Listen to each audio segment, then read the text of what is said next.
wondering if you are in a narcissistic relationship or in a healthy relationship. In this video, I'm going to go through signs of each so that you can make the call for yourself. What a narcissistic versus a healthy relationship looks like. How do you spot the differences? Well, let's talk about what narcissistic traits look like. First of all, a narcissist is not necessarily what you think. It's not necessarily what I thought it was. I thought a narcissist until a few years ago was a person who was bragging, who was demanding the best tables in a restaurant, who was sort of that male chauvinist pig. Sorry, guys. But I thought it was that. I thought it was the guy who was sort of bragging, telling everybody how great they were.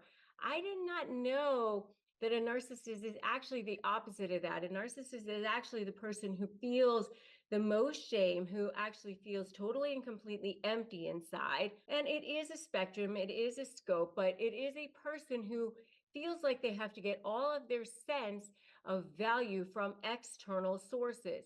So they go around from person to person or situation to situation, trying to get as much supply, what they call narcissistic supply or high conflict supply, whatever you want to call it, from the situations or people in which they find themselves. So if you happen to bump up against this person, they're going to try to get it from you. And that's why you are left feeling totally and completely empty inside, and they're left still feeling starving, still feeling like they need oxygen all the time because they can never get enough. It can never be filled. How do they fill it? They fill it with things like image, adulation, power, houses, money, whatever fills that part of it. That's what I call diamond level supply. Or they fill it with pushing people down to make themselves feel good. So it might be manipulating you. It might be gossiping. It might be abuse. It might be abusive behavior, quite frankly. So that's what narcissism really means. Those are the traits that really make up a narcissist: grandiosity, lack of empathy, constant need for admiration. Those are the classic traits of narcissism. But yes, they start off very charming at first because they use mirror neurons to become basically what you want to see. But there are those red flags really at the beginning as well. They use people to meet their own needs. They exploit people to meet their own needs. They come on really super strongly. Oh my gosh, we're perfect for each other. Wow, the rockets are going off. And this is in a professional setting or a personal setting. And oh my gosh, we need to move in together. We need to sign contracts. We need to be business partners. Everything is amazing. Let's get to that next level. Let's lock each other in. And then, boom, the wheels start falling off pretty quickly. Oh, that money I owe you? What? What are you talking about? I never said I was going to pay you back. That was part of the partnership agreement. That went into the agreement. It's always sort of this moving target. They start belittling your achievements. Well, you're not really all that good at that. And you know that I'm better at that than you. Or how about I will do this because that wasn't really the agreement to begin with. Things start changing, right? Or how about you do this? I'm tired, right? And I'm dealing with a lot. So you're now handling everything. They'll never take responsibility for their actions. It's just a constant now drain. They dismiss you, dismiss your feelings. They only value you when it serves their needs to value you. These are red flags that you are dealing with a narcissist. How does it look in a healthy relationship? Very different. In a healthy relationship, it looks like both partners are valued. It looks like experiencing mutual respect. It looks like trust. It looks like empathy. It looks like you're valued. It looks like you are heard. It looks like they've kept their word. How about that? It looks like, oh, I said I'm going to do something, and lo and behold, I actually do what I say I'm going to do when I said I'm going to do it. How about that? It actually looks like I want to hear your concerns about something. And it means something to me what your needs are. And I want to meet those needs and I want to grow together. I want to hear about what your interests are. I want you to feel heard and I want you to know that you matter to me. And I want you to know that the things that you're interested in are things that I'm interested in. Oh my gosh, I really support your achievements. I'm genuinely excited for you. I'm genuinely thrilled about whatever it is that you are successful in. And I want to see you be more successful in it. How can I support you? How can I show up for you? How can I help you? Those are the kinds of things that you see in a loving, supportive relationship. I think it's pretty easy to compare and contrast because you can tell if somebody's actually for you or they're not. I mean, if somebody's like, oh, well, that's not really all that great. I don't really like that person anyway, or everybody can do that. That's not really all that great of shakes. Whatever. I mean, when they're constantly minimizing you or not really showing up for you, that is not somebody who's for you. It's really easy to find out if somebody is a narcissist or not. Do they have empathy for you? If you need emotional support, are they there for you? Or are you feeling like you're constantly walking on eggshells? Can you tell? I mean, I want you to put in the comments, I can tell. You can tell. And the bottom line is you can feel it. Your heart is actually 5 seconds ahead of your brain. So you actually can feel it before your brain is actually processing it. So that's part of heart math, that's part of coherence. And while you then try to get the narcissist back into buy-in, and they might give you their faux apology and, okay, we're going to do this thing, and yeah, sure. They might give you some sort of a story. You know that they never really quite live up to whatever it is that they promised you, that they said they were going to do, or they might lie about something, try to make you doubt your own reality, make you doubt your own sanity. They might distort facts and events to try to fit their own narrative. Healthy relationships don't do that. They thrive on open and honest communication. They respect each other's boundaries. There's an emotional connection built on trust. You're encouraged to pursue your own passions and goals. Your partner celebrates you and wants to talk about it. Let's start out a little bit with the narcissist thing that you've been talking about lately is how to negotiate with a narcissist. But to me, when I hear narcissist, correct me if I'm wrong, I think there's degrees of narcissism in life. But it's also, for me, it's a lot of people listening to this are in different relationships, business relationships, personal relationships, and how to identify whether or not this person is toxic to you or just detrimental to your life, or whether or not they're a benefit to your life. So what is narcissism to start out with, and are there varying degrees of it? Yeah, I mean, to me, a narcissist is a person who has a very fragile sense of self. It's the person who is the absolute most insecure person in the world. They have no inner sense of value. So therefore, they have to get all of their sense of value from external sources, from either the, adulation, from prestige, from people giving them compliments, from all of the things that you think about when you think of that. But what I call the dark underbelly of that is that, that control, devaluing, debasing people, degrading people, that's the other side of that as well. So that's, the one side of that. And then, the other side of that is that they therefore have no ability to have any sense of compassion or care or empathy for other people. And that is because it's scarcity mentality to the extreme. If I give to anybody else, therefore I can't have, or I won't have. So that's really what a narcissist is, all the way to the end of the spectrum. And as you said, I do believe that all of us, to varying degrees, have some sense of that. We've all, had some feeling of insecurity at Sure. times. We all want to feel seen, heard, and know that we matter. That's part of being human. Right. And so, it's when it becomes pathological. It's when it Yes. becomes, that's the only way that you feel. So brilliant. I want to stay on it because listen, what's the most important things in our lives is obviously our sense of self. And we, like, as you said, people want to be seen and heard and felt, and they want to express themselves. They want to feel valued. That's healthy. That's okay.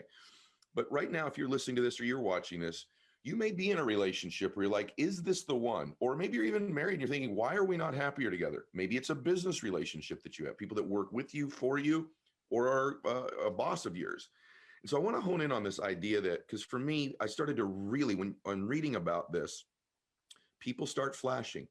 Well, yeah, that particular person in my life, man, they are so addicted to attention, so addicted to getting accolades and admiration externally, and will do almost anything to get it, even do things to their own detriment. So how do we distinguish between the unhealthy and the healthy? I want to ask you specifically about something. When I was kind of ranking people that I know, including myself on this spectrum, so to speak, because I think there's a point where now no longer is this person healthy in my life. They become toxic. There's a line there. And for me, the other sign of the aggressive narcissist, or the more severe one, is they also will never take responsibility for any of their behavior. They immediately make you think you're the crazy one. Well, what about you? And they constantly turn the frame and put it back on you. Everyone right now that knows someone like this is going, I know that person. Do you think that's where you distinguish the line that this person is unhealthy because they won't take any responsibility for this addictive behavior for attention and admiration and accolades? Is responsibility one of the quotients we should be looking at? Well, I mean, I think there's a number of different types of lines, and I think it depends on the type of relationship that you're in with that person as well. I mean, is it a work relationship? Is it an intimate relationship? I think it really kind of depends. I mean, are you in a business relationship with this person? Is this person like in your finances? Are they in your space? I mean, or is it kind of a more of a casual relationship? I think it really kind of depends. How much control do they have over you? But if you are feeling where the hairs on the back of your neck are up, your gut reaction is not feeling good, you're feeling like this relationship is not working for you in some way. I mean, I know for me, I had a very minor business with a business relationship where I had gone into a business partnership with someone. Thank God it didn't go very far. And the business didn't really make any money, but it was enough that it absolutely made my life completely miserable. It was a covert narcissist. And, right from the beginning, I saw red flags, but I kind of ignored them because I was like, well, but this person seems so nice.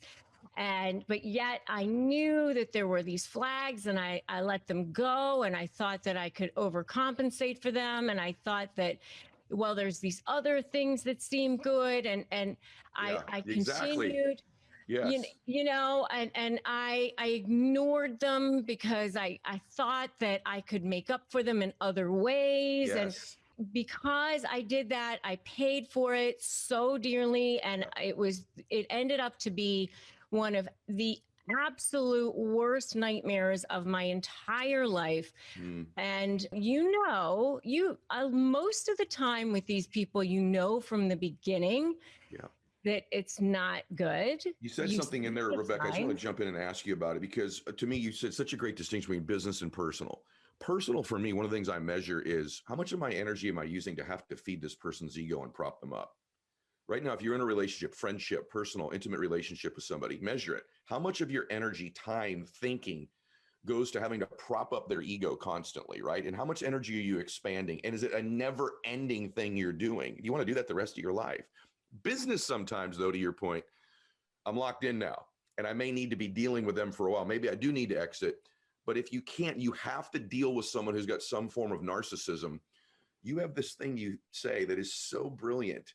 I want if you'd cover two of them at once. One is slay, and the other one is sort of this related is this sort of how to ethically manipulate the manipulator. Fed up with narcissists walking all over you? Sick of everyone believing their lies while you're paying through the nose in attorney's fees? What if you could hold all the cards for a change? Hey, I'm Rebecca Zung. I'm a top 1% trial attorney, a USA Today bestselling author, and I've spent my entire career helping people slay narcissists in negotiations, most recently through my proven slay method. What if your suffering could become your superpower? Imagine turning all that pain into power, not just for you, but for others too. This is your chance to take back control. You can finally win. Become a high conflict negotiation certified coach.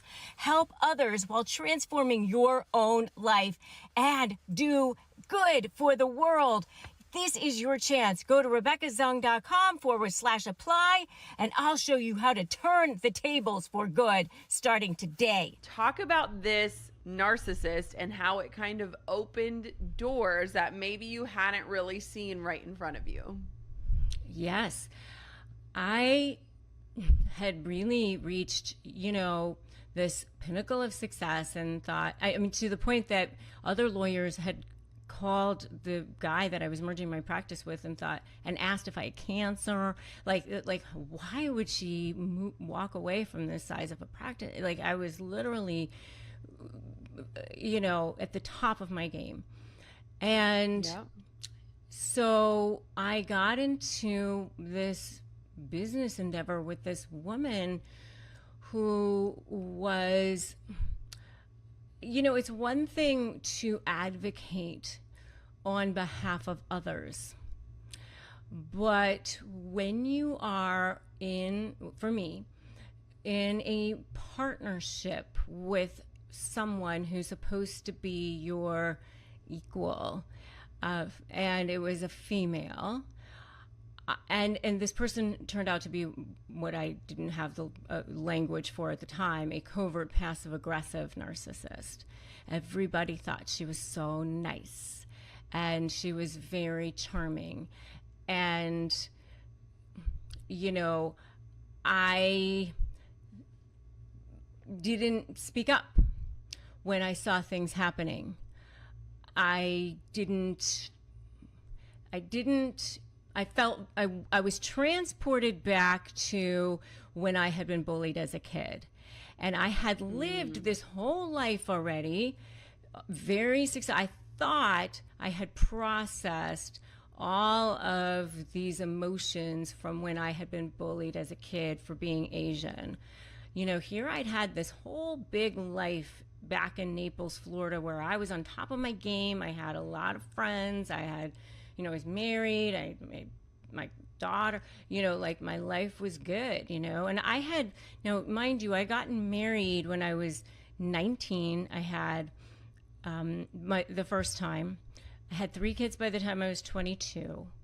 Because I had dropped out of college, I went back to law school at night and had met my second husband, who I'm still married to now, when I was still in my 20s. I had gone back to University of Miami and gone to night school and went to law school 100% on student loans. And so I had literally gotten out of the trenches, and built this law practice, So I had come up from the ranks. And so, I really felt like I was on top of my game. And when this happened, I really was very stymied at this point. Confused. I was thinking about it in the middle of the night, ruminating about it, obsessing about it, brushing my teeth in the morning, obsessing about it, talking to my husband, talking to my friends, walking around my house. I just was so feeling this pit in my stomach constantly about this situation. But not sure what was going on in my life at that time. And it really threw me for a loop. Really threw me for a loop. So what did you do? Because there was a turn of events with this. How did this situation lead you into what you're doing today and what you're now known for? Yeah. So I ended up going on vacation, and it was only in July of 2019, so we're not talking about all that long ago. I remember going on vacation with my husband and my daughter, and we were in Hawaii. We went up to the top of a mountain in Mount Haleakala, which I don't know if you've ever done that, but you get up in the morning, you go to sunrise, and it's so beautiful. It's literally like heaven on earth. And my daughter, it's like 2:30 in the morning. It's like you go from like 90 degrees to like 30 degrees, but it's beautiful. I mean, literally stunning. And my daughter, who was 17 at the time, she says, "Mom, oh my gosh, it's beautiful. It's heaven on earth. And I'm up there with the people I love." And my daughter says this, and I said, "Yeah, it is. It's gorgeous. It's heaven on earth." And all I could think about was this narcissistic person. And I thought, no. You do not get to be here. You do not get to be here in heaven on earth. And that was that. The person who walked up that mountain was not the same person who walked down. I literally made a decision in that moment that I was done. And I realized in that moment I was being a victim. And I was every moment that I gave that person, I was allowing myself to be a victim. And I made a decision in that moment. I was getting out of that partnership. And as soon as I got back from vacation, I told her I was done. And I was going to make it, amicable, but of course she couldn't do that. But that's a whole other thing. But I decided I was going to finish my book, Negotiate Like You Matter, which I sent it out for endorsements. And I didn't even know Robert Shapiro, but he immediately emails me back and says, "Call me." And I was like, "Oh, okay." So I called him, and he says, he offers to write the foreword for the book. So like magic starts to happen. And during that time, I was teaching myself the YouTube algorithms, and I started following Russell Brunson, and I was learning about funnels and things like that. And so I started to do some YouTube videos. I thought I would do negotiation in general. And I started making videos on like clothing color psychology and how to get a job and things like that. I was getting like 30 views on YouTube, like nothing much. And at the same time, somebody told me about narcissism, and this person had been a covert passive-aggressive narcissist. And I thought, what is that? I never even heard that term before. And so I'm voraciously learning everything I can about narcissism, not for anything other than for myself. But then I was still practicing law part-time, so I was still flying back to Florida a week, a month from LA. So I started applying what I was learning about narcissism to my cases. And lo and behold, it's like I discovered penicillin. All of a sudden, I start seeing movement in these people. And I thought, oh my God, I'm totally onto something. So in January of 2020, I do one video on how to negotiate with a narcissist. I had 300 subscribers on my YouTube channel at that point, and I got 700 views on that video. I thought, oh, okay, I'm totally onto something here. So I decided to create a course called Slay Your Negotiation with a Narcissist, and I came up with this acronym SLAY: Strategy, Leverage, Anticipate, and You. I decide, let me see if I can get the intellectual property on the word slay, which I was able to do. So I own that word. And I decide I'm going to go live with this course on March 11th, which I had no idea what's going to happen in the world at this point. Yes. And I do. I go live with it on March 11th. And I came up with this webinar, 3 Must-Have Secrets to Communicating with a Narcissist, which, by the way, is still my evergreen webinar. Love. And by January of 2021, I had over 100,000 subscribers on my channel. I know that for sure. And I had made $1.1 million on that course. Oh my gosh. Okay. So Yeah. let's talk about this, because one thing I love about your story, Rebecca, is like you were learning all of these pieces of the puzzle, but we weren't quite sure exactly how they were all going to fit together, right? You're learning YouTube algorithms, you're learning funnels, you're learning about digital courses, you're learning about all these things. And isn't it interesting to think too that you could have gone with an entirely different lens, hit a totally different market or no market at all, and how you kind of uncovered like, wait, this is getting traction. This is proof people are interested. This is where I can go. Walk me through what it's been like since you published that first video on YouTube, saw that traction. Did you go hard? Did you go deep? Like, how did you kind of let the people speak of what they're most curious about and help that guide your next steps?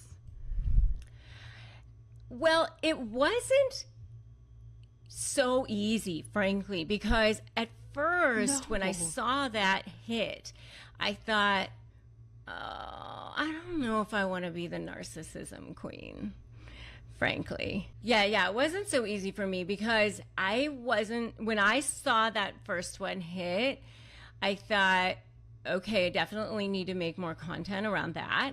But then I thought, I don't know if I really want to be the narcissism queen, like it wasn't like I really wanted to be negotiation. Like that was sort of where I wanted to go. But then I thought, well, let me just make 8 videos on this. And I had talked to my brother was one of the founding executives of a company called DoubleClick, which is a digital course. A digital company, which it was originally purchased by Google a long time ago.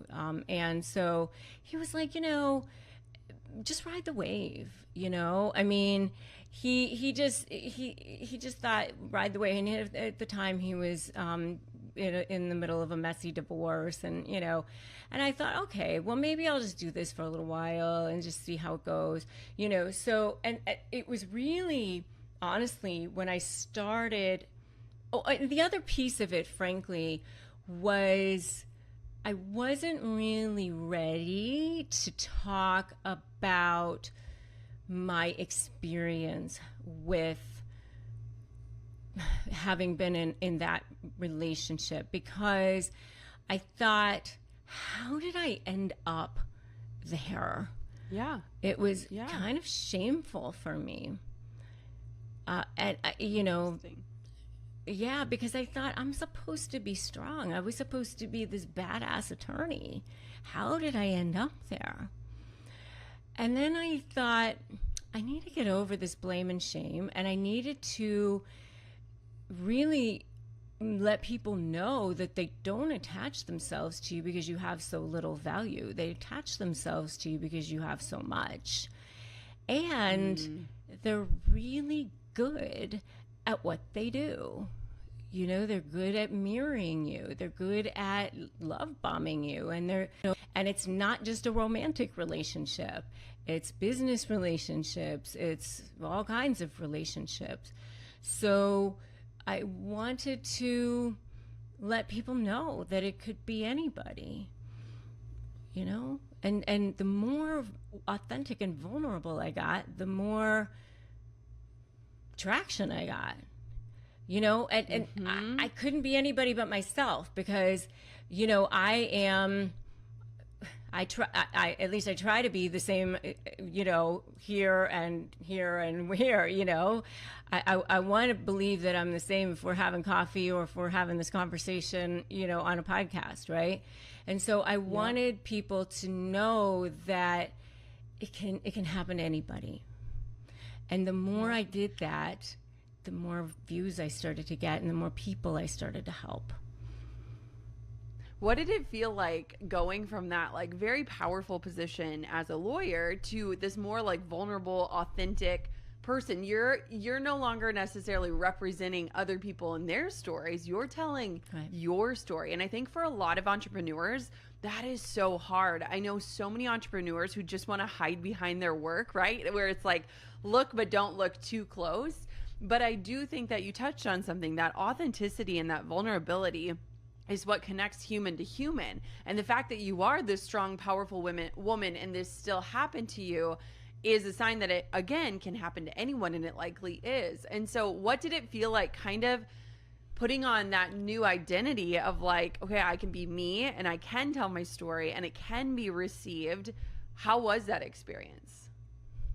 It was hard at first. It was really hard. I mean, honestly, I, you know, but the more emails and messages that I got, the easier that it got, because I truly get, I mean, now it's thousands, but they come in every single day, literally every day. I have a full team now of VAs that answer my emails and texts and DMs, that it's literally full time of people whose lives we touch. And my head of sales, actually, she made the point that the people whose lives that we're changing, it's not just them, it's generational. And when she said that, I literally got chills down to my core. I want to just briefly talk about your 5 Ds, because I think that these are so good. Yeah. Yep. So it's the 5 Ds in a relationship, but it's not, these 5 Ds can apply to any relationship. It can apply to a work relationship. And the first one is distort. So these are the 5 Ds that are negative forces in a relationship. Yep. So distort. That D, what does it do? It tells lies. It plants negative thoughts in you, right? It makes you think negative things. So the thing that I always say, and so let's apply it to your relationship. You could think, oh, you know, he doesn't love me anymore. He doesn't think I'm pretty. Well, that's distortion, right? Those are lies. It's the lies that you're just listening to negative lies. And so speak truth to the lies, right? The minute you start hearing those kind of things coming in, speak truth. Just, you know, I literally, the minute I do that, sometimes I even verbally go, stop. And I'll say something positive to myself, or I'll think a positive thought. Does that make sense? So you've got to. We are meaning making machines, right? Yeah. We make things mean things that don't mean that. Yeah. Yeah. You know, so yeah, that's a big one. So distortion in a relationship, in any relationship, is not good. And the next one is discourage. Okay. So your distortions can turn into discouragement. Oh, I'm not good enough for him. Like, you know, so you start to play this thing in your mind. I'm not worthy. So no, then you need to turn it around. Encourage yourself, you know, again, encourage your partner. So it may be that it's your partner. Like I said, he wanted to come in. I wanted to cut him down and discourage him, but instead I encouraged him. So you've got to turn that one around. So first D's distort, second D's discourage, and the third one is doubt, right? So lies and discouragement lead to doubt yourself, to doubt God's plan for you, you know, to doubt your direction, to doubt the love that your partner might have for you. So the way to counter doubt is through trust. So when John had shared with me that he, had done this infidelity. At that point, I can continue to doubt. The minute he was going out, I could have doubted him. But for me, I knew that I had to trust. Now, when I say that, I'm not saying trust without something to back it up. They need to give you something to trust, right? But just make sure it's not things you're kind of just, coming up with in your own head. And the fourth D is distract. And this is such a big one because think about it. If you are busy or your partner's busy, say you're busy doing all the things that you need to do to take care of your household or take care of the kids or make money, and you're feeling, kind of unappreciated, and all of a sudden somebody kind of comes into your life that tells you how wonderful you are, how, it's a distraction. Or, a lot of times for men, well, and women, it can be pornography. Something that distracts you and just seems shiny and bright, and distraction from your relationship.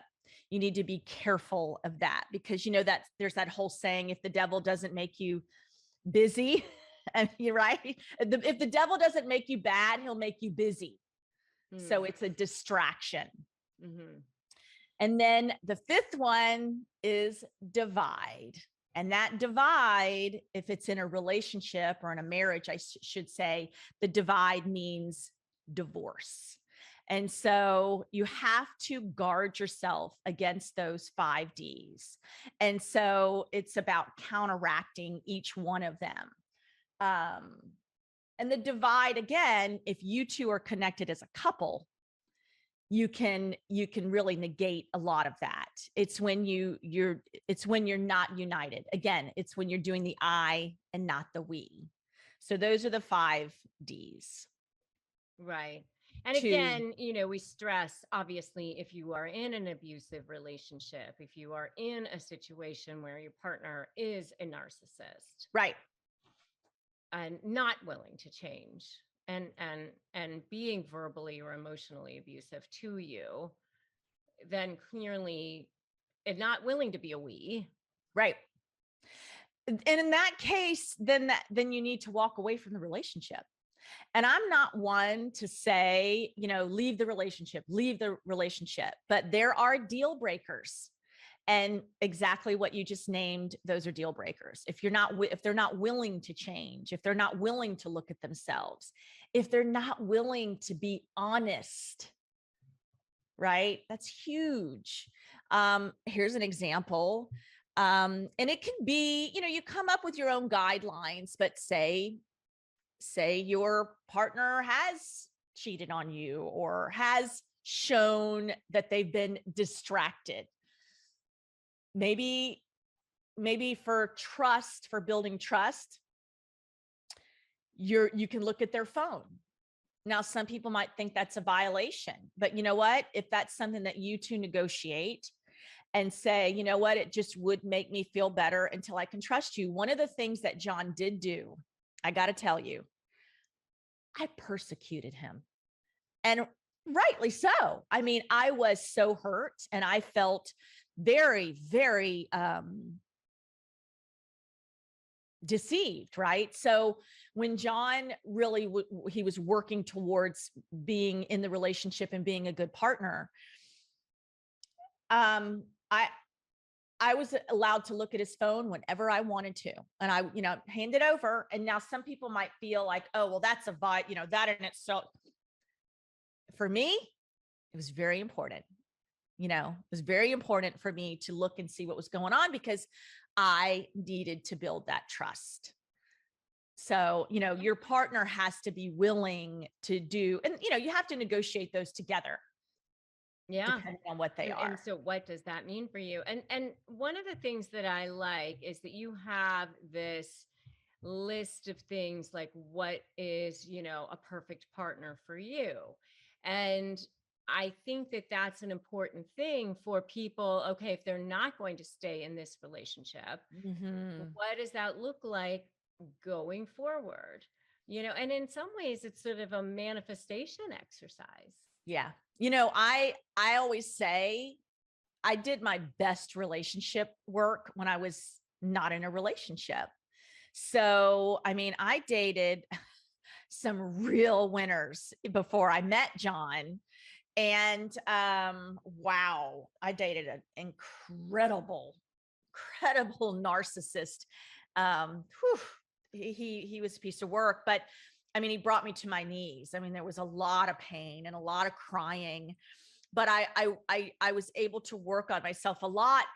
And I think that's why when John started exhibiting these behaviors, I didn't cave and I didn't fold and I didn't uh, go down, because I saw it for what it was. And I had done enough work on myself where I'm like, hey, that's not okay. This behavior is not okay. And I'm having to teach my daughter that, she actually got into a relationship with a narcissist. And I watched as he started to look better and do better. The more she kept feeding into him, this guy ended up it was amazing to see the transformation in him. And it was sickening to see the transformation in my daughter. She absolutely did not look like herself. She didn't act like herself. It was a really sad thing. It was almost like he sucked the lifeblood out of her, So yeah, I saw it in my daughter as well. Yeah. So It you was have awesome. you have to be careful of that. So you should always be working on yourself. And yeah, I listen, make a list of what's important to you in a relationship and pay attention. Some of this is really basic, right? But we forget because we get so taken back by maybe the good looks or the charisma. It's the same thing that I tell my kids. When they were going to school, I used to say, if you are in a group of people or you're with somebody and you walk away and you don't feel good, they're not your people. They're not your people. So you always have to pay attention to that. Yeah. So it's very important to do the work on yourself when you're not in a relationship. Yeah. One of my favorite things to say is stop trying to make not your people your people. Right. Yeah. I mean, and so you have the 4 C's, which I love for, if you don't have it in your current relationship, then, I think it's totally a deal breaker. And, this is something that you definitely want in your next relationship. So talk about that. And I think that that's like a good way for us to wrap up. Okay. So the first of the 4 C's is communicate. I said it. I've said it a couple times in this interview. I'm going to say it again. Communicate, communicate, communicate. Where there's a void in negativity, where there's a void in communication, negativity will fill it. So I always like to encourage couples to find a time that works for you. So I knew with my husband, right when he was walking in the door, was not a good time to try to communicate with him. So find your sweet spot. And I've had to find that with my kids. What's the best time to talk to them where they really open up to me? So communicate. One of the things you can do as a couple, ask your spouse or ask your partner on a scale of 1 to 10, how do I communicate? And what would make it a 10? Right? That's an easy one. So the next C is connect. And you have to communicate to connect. And again, that sounds like an obvious one, but think about it. When you get really busy with work and with kids and, maybe starting a new business, whatever it is, you don't take as much time to connect. So try to find a time that works for you all to connect. Now, one of the things that I did with my husband is we would take a walk. And I got to tell you, sometimes these walks, we would fight. But by the end of the walk, we ended up working out a lot. So sometimes it's just about that movement and the talking that we were able to talk a lot. And one of the things that I highly recommend that people do with their family is a family meeting. Once a week, we would get together with our children and sit around the table. And I'm going to tell you something, it was not easy. There were times we'd go family, or John would say family meeting, or maybe I would start it depending. And, the eyes would roll and everybody had to put their phones down. But Rebecca, I'm going to tell you something. It was fascinating to me. John or I would bring something to the table to read. A lot of times it might be maybe scripture or an article that somebody had written. And it never failed that something one of us was going through, we wouldn't know the kids were experiencing. This article would just open up the channels for us to have a conversation. And it made our family dynamic and our connection with each other so strong. We became such a stronger family. The only regret that I have about family meetings is I didn't start soon enough. So even if it's just you and your spouse or your mate, do it. So that's communicate, connect, and the next one is commit. Commit to your relationship. Commit to work on it. Commit to, and it could be little things. So, there's been a study that if you can, the strongest relationships are when each of the partners take time to listen to their spouse or help them with something. And I'm talking little things. So John might be writing an article and he might call me into his office and say, hey, can you just read this real quick? And I'm going to tell you something. Last thing I want to do is sit down at that moment and read through his article. But I know it's important to him. And so I'll take that 5 minutes to sit and read the article and give my input. So it's committing to the relationship. It might mean going to a company party with your spouse when you really have no desire to hang out with the work, the work people. So commit to your relationship. And then the last one is care. Show you care. Isn't it funny how a lot of times in relationship, our spouse is like the last one we give the love to. And we kind of talked about that in the 5Ds too, but showing that you care about them, that you care about the relationship. So, and that's the whole it's we, not me. So right. Those are the 4 C's: communicate, connect, commit, and care. And those apply to not just intimate relationships. Again, can apply to work relationships, any of that. Friendships. Yep.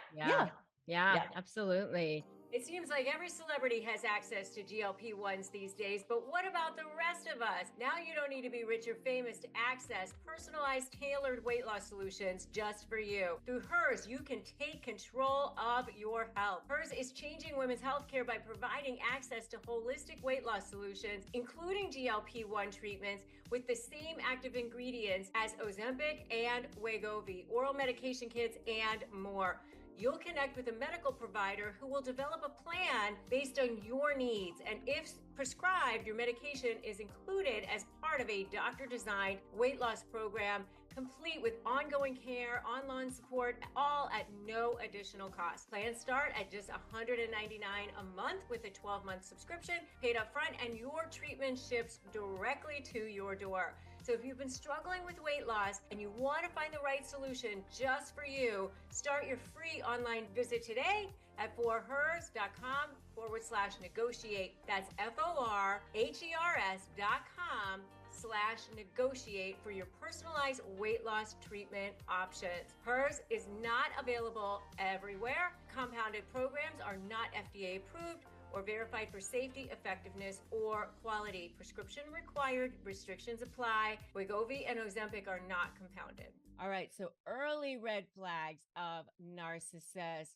Early, before they even come near you. I want to make sure that you get like this cone of safety around you. Right? So maybe you've been in a relationship with a narcissist. Maybe you're trying to get out of one right now. And if that's you, if you're trying to get out of one right now, by the way, I have a free ebook that you got to get. It's free Crush My Negotiation Prep Worksheet that you got to get. You just go to crushmydeal.com, free ebook. You can just get that. just go ahead and grab that. I've had many people win their entire negotiations on it. Just go to crushmydeal.com and get that. But if you are even thinking that you might be in a relationship, these are the early signs. I'm going to give you 6 of them, and you're going to want to stay all the way to the end and see what all 6 of them are. All right. So number 1 is it's a really, really fast moving relationship, really fast moving. You know, they're like right away, it's overwhelming fast. You know, they got to get to it, get to it, get to it. And you're almost overwhelmed at how quickly they're moving along this relationship. And you know, you don't have a chance to catch your breath. That's how it is. By the way, this is business or personal. I was in a business relationship with a narcissist, and I felt this too in the business relationship. It moves very, very quickly. So that's number 1. Number 2, the second big major red flag of a narcissist is that they'll say things like your soulmates, things like that. You know, they'll start saying things that will make you feel like, wow, where has this person been all of my life?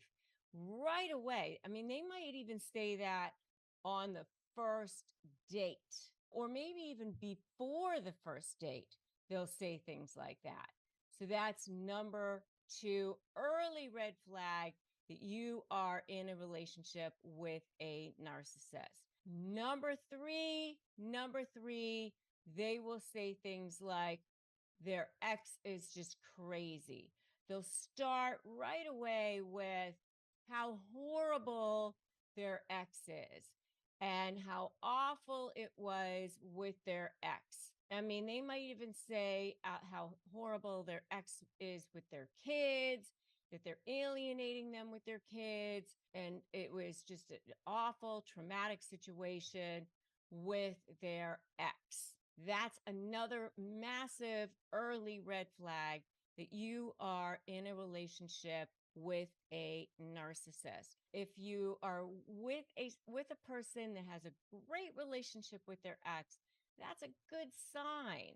That's actually a good sign. Okay. Conversely, the number 4 early red flag that you are in a relationship with a narcissist is that they love everything that you love. What narcissists do is they study you. They actually study you and they start mirroring you. They actually kind of become you. They start figuring out what it is that you like. And now all of a sudden, they almost want to align with everything that you love so that you almost sort of fall in love with yourself in a way. They're very, very good at reading people.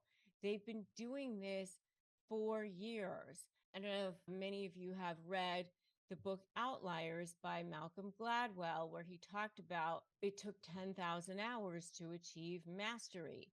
Well, this is way more than 10,000 hours. These are people who have taken years and years and years to achieve mastery and manipulation since they were children. It's a survival mechanism. And so what they have done is actually studied people since they were children, and what they needed to do was to survive was look to see what they needed to do to become that person, to become likable.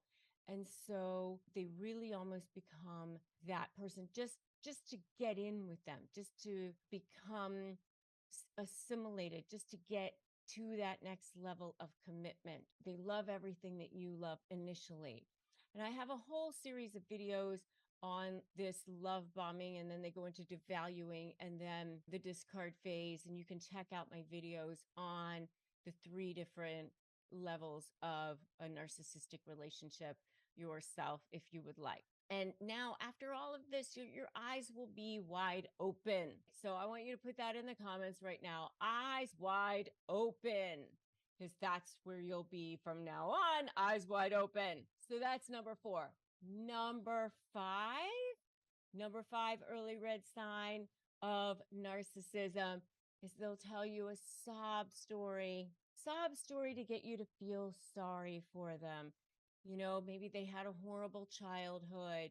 Life hasn't been fair to them. They'll tell you all about how awful things have been for them so that you start to feel sorry for them.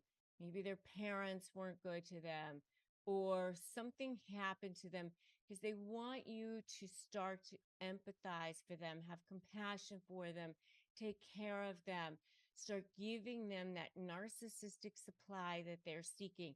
They're going to look to see if you are going to be a good source of narcissistic supply for them. That's what they're going to be looking for. All right. So they're drawing you in, bringing you in to see and starting to test you to see if you are going to be a good source of value, a good source of supply for them. Another early red flag of narcissism, telling you a sob story. All right, that's number 5. And number 6, the last one, is your gut. Trust your gut. You're going to know, you're going to feel like something is off. You're just going to feel it because it's going to be rushed along. They're going to be moving you along. You're going to be feeling like, oh man, put the brakes on. Something is happening. It's going way too fast. And even when you start to go, you know what? Maybe this is moving too fast. I don't know about this. They're going to be going, oh no, this is not moving too fast. We are soulmates.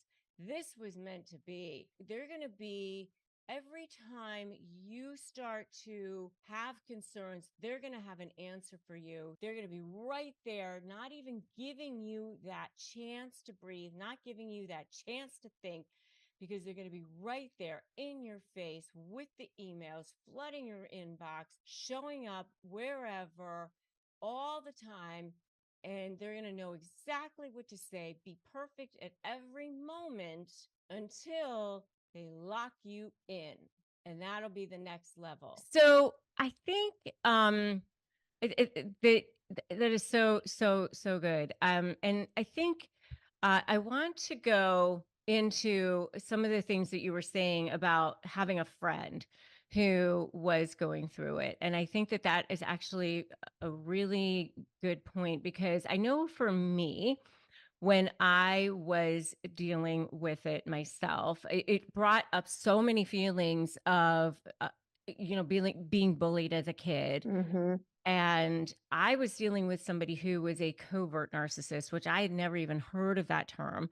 And this was actually after I had already built this big law practice, and I had already thought that I had gotten past all of the stuff that I thought that I had dealt with, as a kid and all of that. And I had friends and I had like a life, and, my life was good. I mean, everything was fine. And then I had merged my practice with 2 other guys and moved. We still had our place in Florida, but we moved to LA, and I was in a new area. And so I started a few different businesses. And in one of these businesses, I was with this person who turned out to be a covert narcissist. I never even knew what that was. Never heard of that. Mm-hmm. And all of a sudden I was feeling all these feelings of insecurities and traumas, and all of this was coming up. And I can tell you that people would say like, oh, well, that doesn't seem so bad. Mm-hmm. I'm sure that that was inadvertent. Mm-hmm. And well, she seems so nice. And all of that to me was kind of just adding to the issues for me. It's so invalidating, and not intentionally, Right. but that's the result. And that's why a lot of people keep quiet, especially even before there were no names. You said, like you were saying, there were no names, no labels. At least now we have terms we can associate with it. Right. So this was like 5 years ago. And to me, a narcissist was basically a male misogynist, Yes. blowhard, Yes. big guy who filled the room, who would Yes. demand the best tables in the restaurant, who was like kind of Mhm. telling everybody how great he was, Mhm. who was, that's to me was what a narcissist was. Same. Yes. Yeah. Same. Mhm.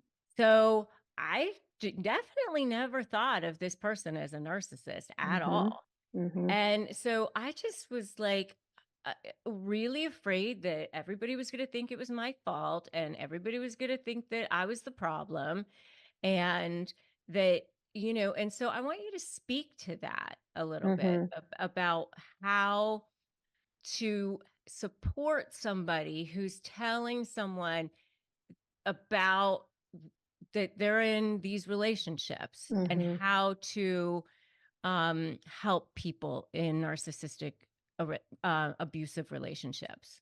Yeah, so that's a tough one because it really comes down to, I like to call it preventative medicine.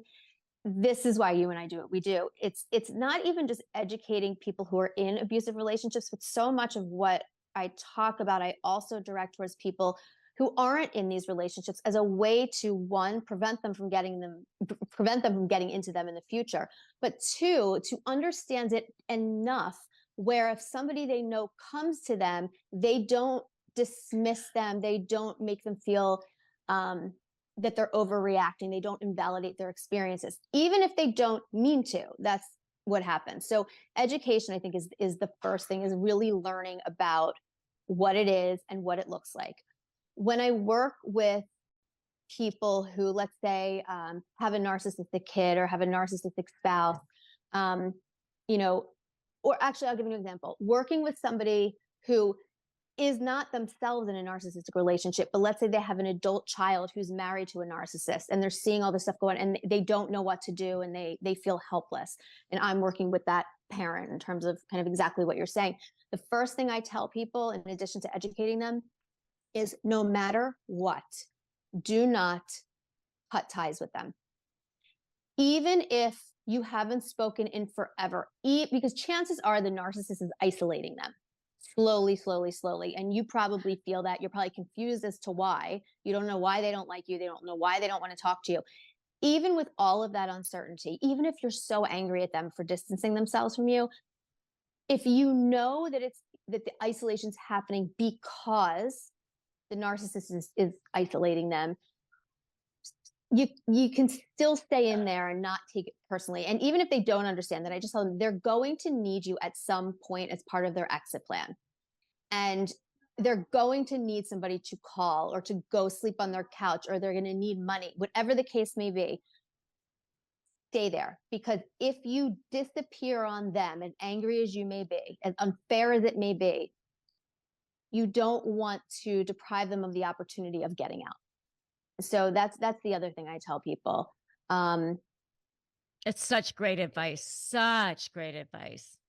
Yeah, I mean, it's hard. And it's a lot of times people will say, if someone's explaining the experience to them, um, oh, he seems so nice, right? Or I've never seen him get angry. And well, of course you haven't seen him angry, because they're doing it behind closed doors at very specific times. Right. And so it's important, I think, to educate people on that and say it, kind of just like that, that you may never see them angry, and thank goodness, right? That's great. You don't see them angry. You wouldn't want to see what it looks like. And so you keep kind of driving home this dichotomy between what they see and what you see, because I think that's really, really important. And listen. Here's the other thing. The best way you can support somebody is by listening to them. Sometimes you don't have to say a word. You don't have to fix it. You don't even have to understand it.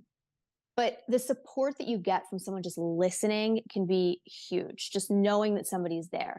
So even if you don't understand it, or it's confusing to you, or you don't agree, just listen. That's sometimes all you need. Yeah. Yeah. How about for people who feel like they've been in a narcissistic relationship and they think, has the whole thing been a lie? Mm, They never love me at all. mhm. Yeah, that's a tough one. And I think that is probably the stage that, as a psychologist, is the hardest part of what I do when people hit that stage and they have that, wait a minute, wait, hold on. Was because you're not like that in the beginning. You're still processing what happened. You're understanding narcissistic abuse. You're realizing the patterns in the playbook and all that. And then you hit this point of, well, wait a minute. If they're like this, then was everything a lie? Was everything out of, a need? And it's one of the more traumatizing, I think, experiences, because it's like someone just took the floor out from under you and just pulled it out with no warning. If somebody had given, I forget who it was, and I can't take credit for this, but I thought it was excellent. Somebody had given the analogy of, it's like it's betrayal trauma. I mean, it's a real thing. It leaves you questioning everything in life, right? It's like finding out. Have you ever seen the Truman Show? With Jim Carrey, when he sails to the end and finds out that like his whole life has been inside a TV. It's like that. It's that jarring. Right. The example that somebody gave was, imagine you're in a plane parachuting, right? And you're with your significant other and you're going to jump out together, but instead they push you out without the parachute. And they're still up there with the parachute, and you fall, but you live.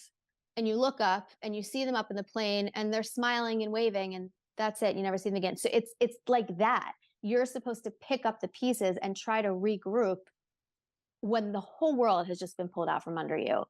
Your ability to trust anybody, your ability to think clearly, everything you think you're going to doubt because how did you, quote, let this happen?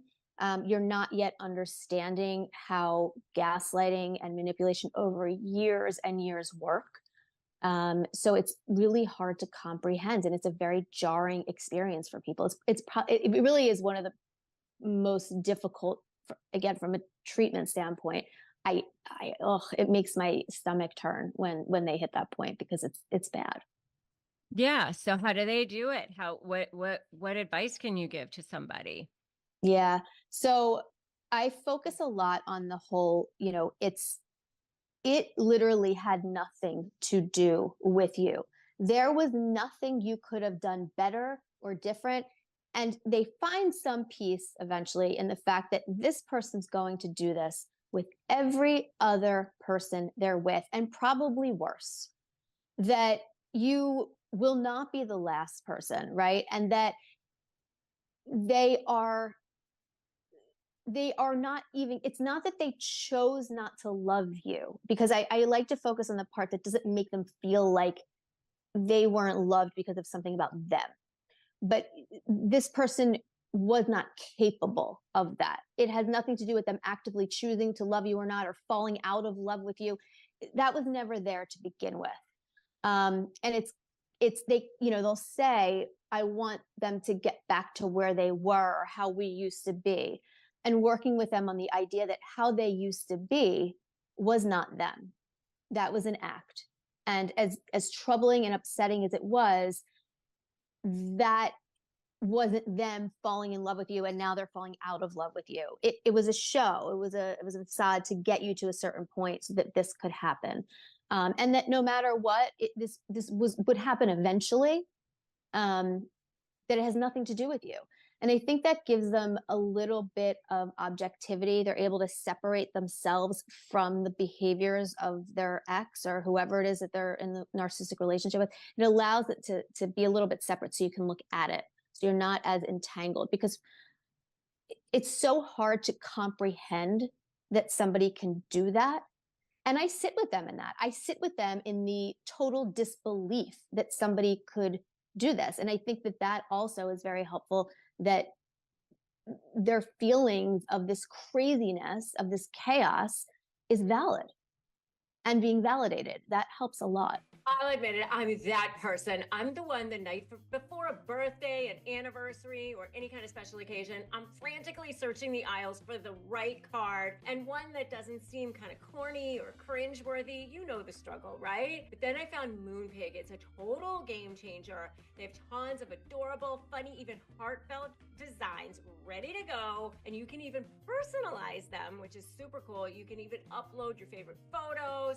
or tweak the text to make it uniquely you. And they'll even suggest clever messages if you're feeling stuck. Oh, and no more forgetting birthdays or scrambling for addresses. Moonpig lets you save everything in one place and even sends you reminders. Plus, they've got the opportunity to upload gift cards from all your favorite places like Sephora or Starbucks, so you can really nail that perfect gift vibe. Once you've designed your card, they'll even mail it for you, or if you want to hand deliver it, they'll send it to you with a cool envelope. So guess what? This is your chance.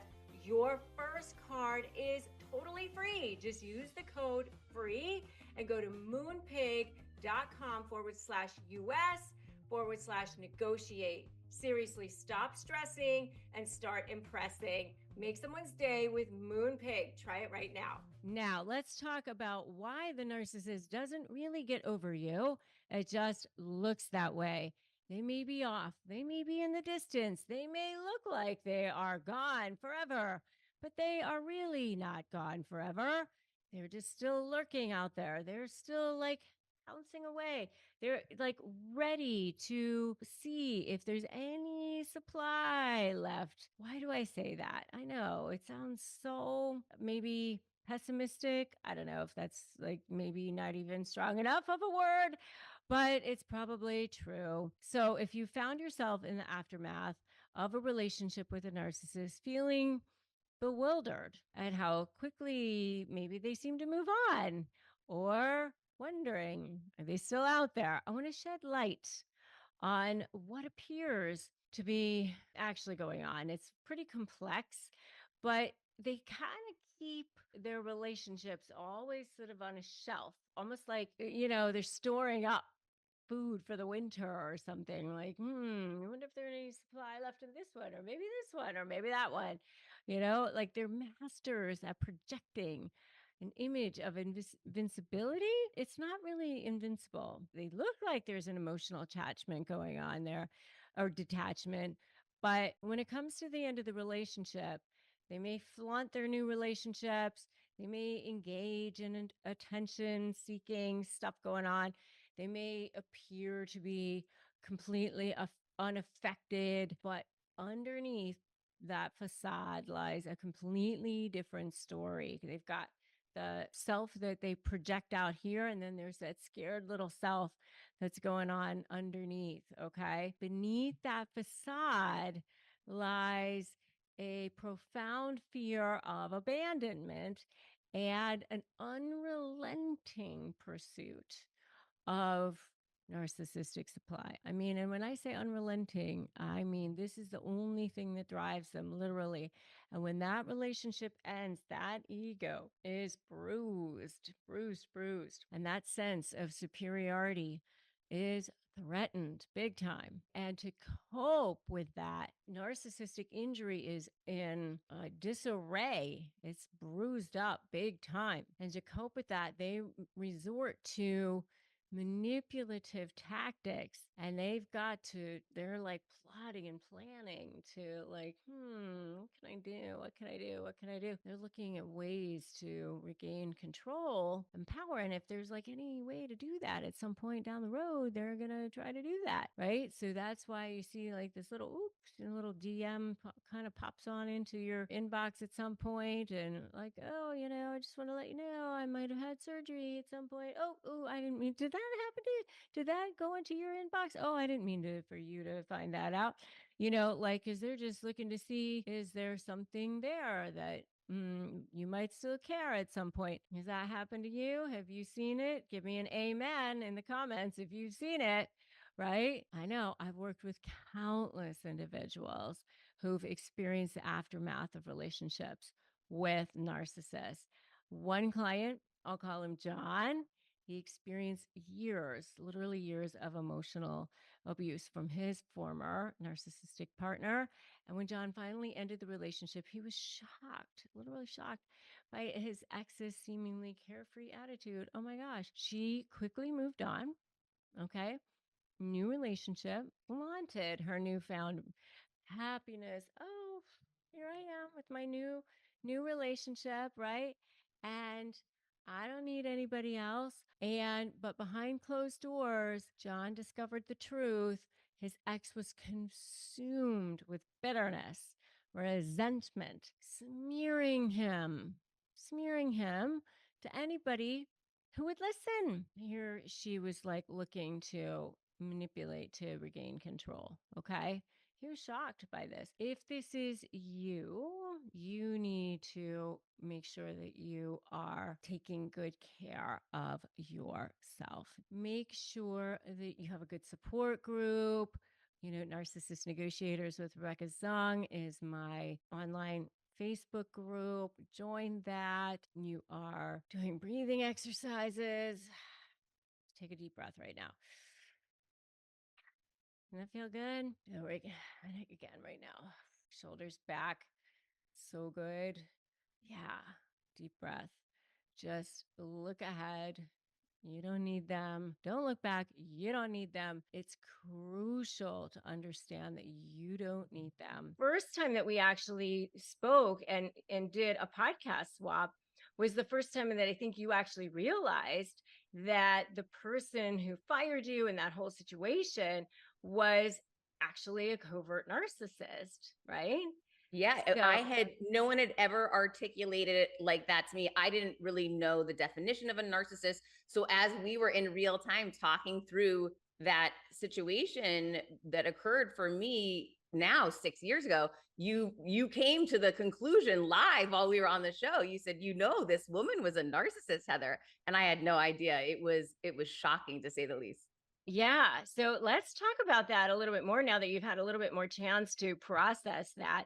Tell me more about that situation, because I think it would help so many people to hear like how that person was for you at the beginning, how it kind of started unfolding for you, how you felt while it was happening, and, like the whole kind of situation, how it unraveled, the whole thing.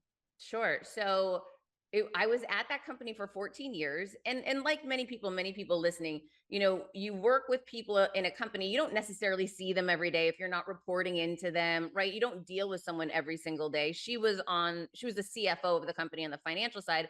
I was on the operations side and sales leadership. I started as the VP of sales for the company. So we didn't work together every day. I actually worked for her brother, who was very different personality and persona than she had. And when I first started working with her, she was very much an introvert. She was always back at the corporate office, punching numbers into calculators. And I didn't see her very much. But over a decade, working with somebody in the same company, situations arose, and I definitely am an extrovert. I'm very outgoing. And when there's opportunity for me to reach more people, I'm the first one to raise my hand and go for it. So I'm sure now that I look back, she did not like that along the way, but I was oblivious to it. I just wasn't even noticing. I was doing my job, doing well, getting opportunities. And I'll never forget, a few years before I got fired, I started seeing a huge change in her. She started dressing differently. I remember she got breast implants. She started wearing her hair differently. She started showing up at events, getting speaking opportunities. This woman never came out of her shell prior to this. And I saw this complete change in her. And I remember one time I went up to her at a cocktail party and I said, I'm so curious as to what's happening with you. You've evolved so much. Would you mind sharing with me, like, what are some of the tips and tricks that you're doing to get to this next level? I'm seeing it in real time on the outside. And she smiled at me and nodded and said, I don't know. If I ever think of what it is, I'll let you know. And I remember I left that night feeling badly about myself. And I remember thinking like, oh, Heather, you're so stupid. Like, why, she's just being herself. Why can't you just have growth? Now, here we are years later.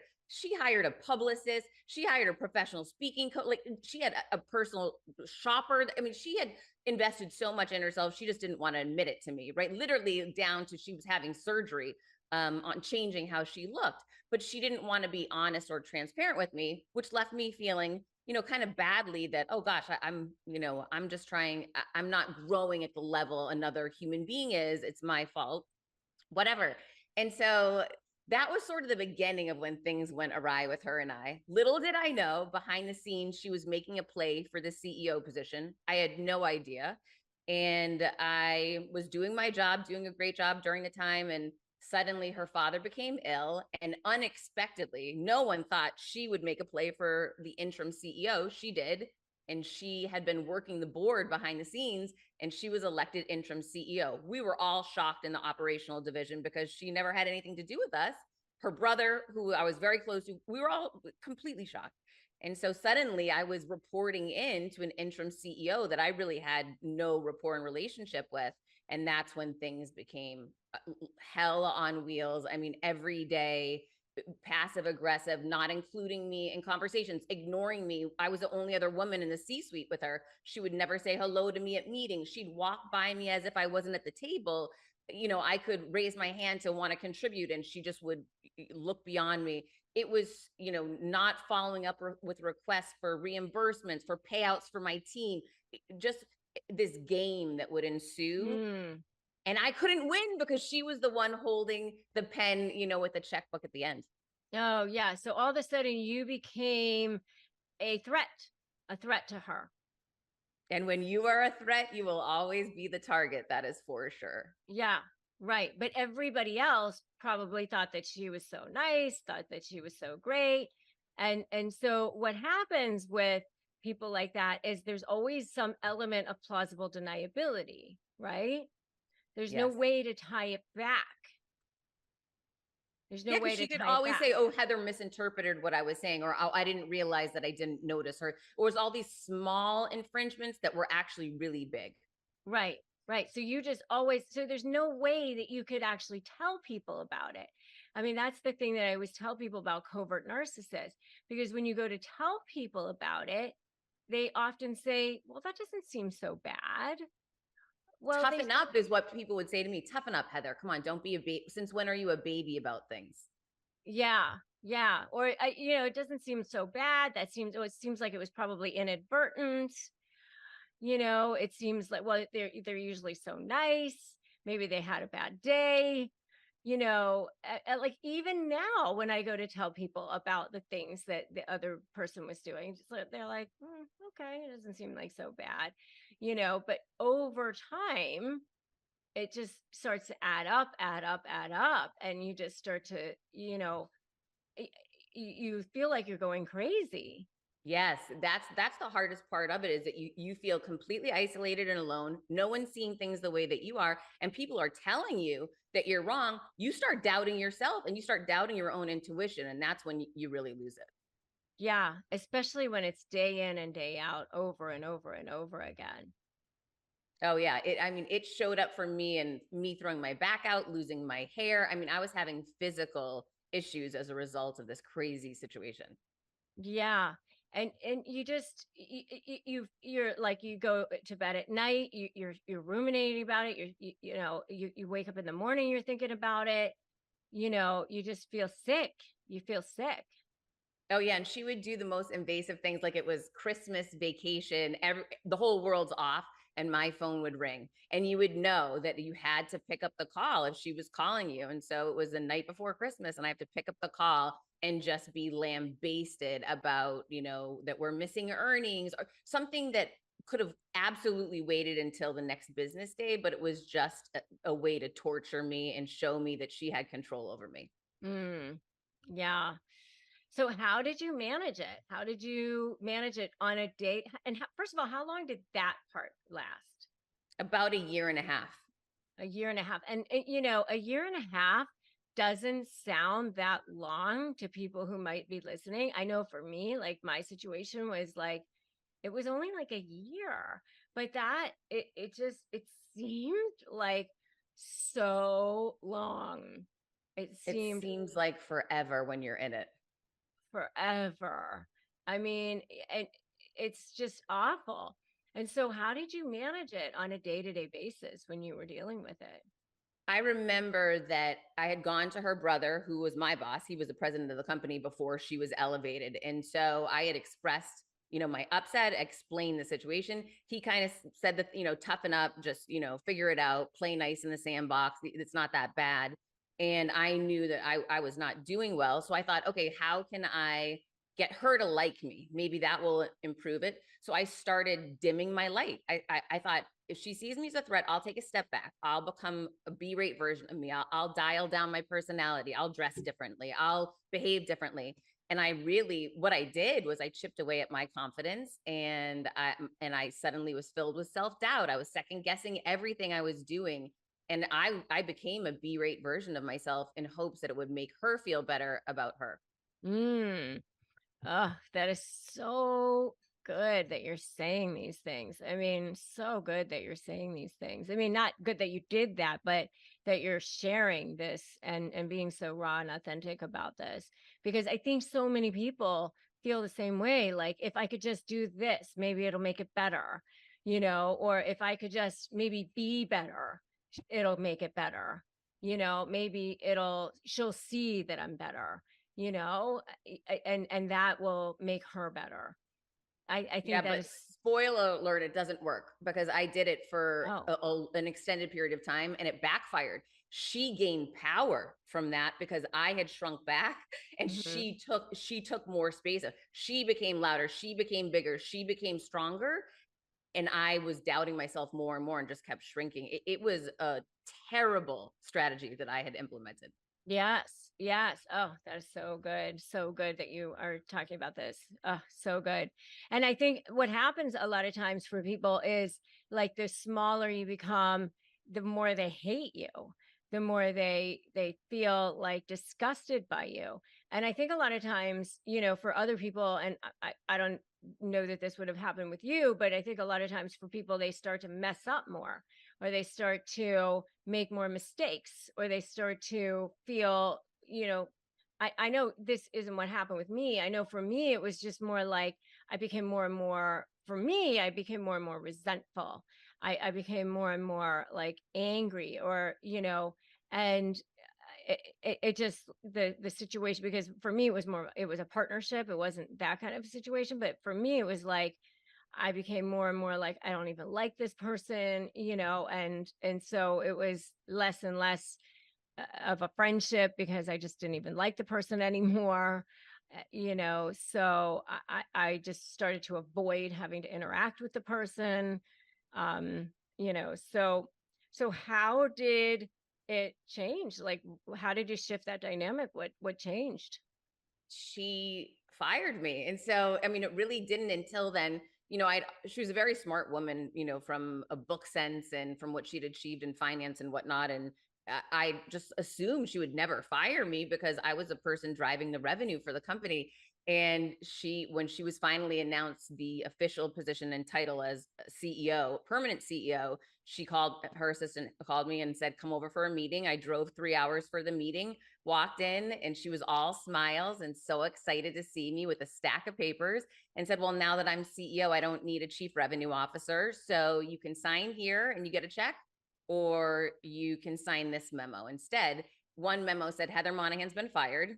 And the other one was a beautiful love letter, basically saying I was this great employee and wish Heather well, but she's moving on to do different things. And with that one, I would have to sign a non-disparaging agreement, about her and the company, that I would never speak about what had happened there. And luckily for me, I had been doing a lot of work on myself and had decided I was done with letting this woman bully me. And I just, as we had talked about earlier today, brevity is a superpower. I looked right back at her and I said, if you have nothing else to say to me, I'm on my way. I didn't write either one of these memos. I'm not signing either one. And goodbye. And I stood up with all the grace and class I had within me. I didn't cry. And I walked out and I sucked all the power out of that room. And then I got to my car and cried for 3 hours on the way home. Oh my God, good for you. You didn't sign either one? Oh my God, good for you. I didn't That's sign either one of them. amazing. Yeah, it was wild. That's amazing. Amazing. And so then what happened after that? So then it was interesting because I hadn't heard from anybody. And what I didn't realize is she wanted to keep it quiet as a new CEO. She didn't want the world knowing she had let go of her CRO. And so I put a post up on social media and said, I've just been fired. If I've ever done anything to help you, I need to hear from you now. That post went viral because back then, 6 years ago, people weren't sharing that they had been fired. And that post landed me on the Elvis Duran show. And halfway through that show, he said to me, well, obviously you're writing a book, but I wasn't. I hadn't thought about it. But here was this incredible person who was just showing up in my life trying to help me. And I Googled, how do you write a book? And that's where my first book, Confidence Creator, came from. Amazing. And everything flowed from there. Yeah, I mean, there was no master plan, but, you know, similar to your story, once the narcissist and that nasty person was out of my life, really great things started happening. And again, not in 24 hours, but within the first couple of months, just really great opportunities started showing up. I felt better about myself. You know, I was able to sit down and start writing something that I never thought I would be able to do. It just, things really started coming together, and I started stepping into my purpose and passion. And within that first year, I realized this all happened for a reason. And even though it was very hard getting through it, I'm so grateful for it now. Yes. The worst things in our lives end up being the best things in our lives. It's so true. So often, right? Is there anything you wish you would have done differently? Oh my gosh, a million things. I wish that I had quit so much. You know, I would have saved my health, my mental state. I wished I had the courage and knowing to have quit, you know, years before. However, the other thing on the flip side of being fired was, for a while, I was really angry at her. And I would Google the stock price and I wanted to watch the stock drop. Like, I was fixating my attention around negativity and around her and around them. And it took me about a year before I stopped doing that. And then I just decided, you know, I'm not interested. I'm interested in my future and the people that I'm now running with, working with, and doing great things with. And then eventually I came to a place of forgiveness. Not that she asked me, I've never seen her again, but just thinking, you know, I forgive her. I can tell that she had a horrible, you know, times in her life. And I have a lot of empathy for that. I do. So, you know, it's been so much better for me the more I can distance myself from that, not stay attached to that company, to her, to their stock price, and let go of it, and you know, focus on the things that I'm doing now for myself. So do you have any regrets about that situation or that company? I mean, I do wish that I had left, you know, earlier, because it would have been better for me mentally and physically. I didn't have to go through that year and a half of hell. Now I realize that was a choice, but at the time it didn't feel like a choice. I used to say, I have golden handcuffs. I can't leave. I would really, you know, say that out loud. I realize now I was choosing to stay in a toxic environment and choosing not to give myself the chance to do something else. So for anyone listening, if you're in a horrible situation with, you know, people bullying, you don't need to stay there. No matter how much you think you might be stuck, there's always a way to get out of it. Yeah, I think, and it's such a great message. And I think a lot of times there's so much power in the words like leap and the net will appear. You know, like once you make that decision, the universe just lines up for you and things start to happen, you know, but you have to make that decision first. And I know that that's what happened with me. Like all of a sudden, all these opportunities started to appear, but you have to clear that space. You have to clear that energy. But it seems so scary to do that until you actually do that, you know. But I think you have to come to it on your own time, and you can't have regret about that, you know. I mean, it was a lesson for you, and it feels scary at the time. And you know, I always tell people, don't have regret, you know, don't feel guilt, don't feel shame, don't feel blame, you know. We do what we do because it feels right in that moment. Yeah, for sure. I mean, I did not feel like I had a lot of options, and I wasn't ready to do it. So it did take getting pushed out to, you know, make that leap, but I'm so grateful it happened. Yeah, I think, you know, God just said, okay, you're not going to make the choice, we're just going to make it for you. Exactly. You know, like I just think that, you know, you had to be pushed because it was scary. It was a scary thing. It's a scary thing to do. Everything's Right. scary until you do it. And then once you do it, you say, that wasn't nearly as bad as I thought it was going to. It's not nearly as bad as it was being back there. That's for sure. Right. Exactly. And so now you have a different life, and you are getting to do things that you're passionate about, and you're helping people literally all over the world, and you've gotten to help transform lives literally all over the world, and you're getting to work with some of the most amazing leaders, Tony Robbins and John Maxwell, and incredible people. So did you ever work with a narcissist again? It's interesting because you opened my eyes to this just really very recently in the past couple of years. I'm not an expert like you are, but it's something that I stop myself to try to notice when I feel a little different right now. Like, wait a minute, am I being triggered remembering what it was like to work with this other woman? Or, and again, I worked with that woman for 14 years, so I knew her very, very well. It's different when you just meet someone, but I'm certainly pausing to say, wait a minute, what is it about this situation I don't like? And do I want to put myself back in this environment again? But I've also learned I can show up differently. I can create boundaries. I can handle it differently so that I'm treated differently. I don't need to show up as that person that ended up becoming a B-rate version of myself again, nor will I. So I think that I have met some along the way. If I end up working with some for a longer period of time, I will handle it completely different. Yes.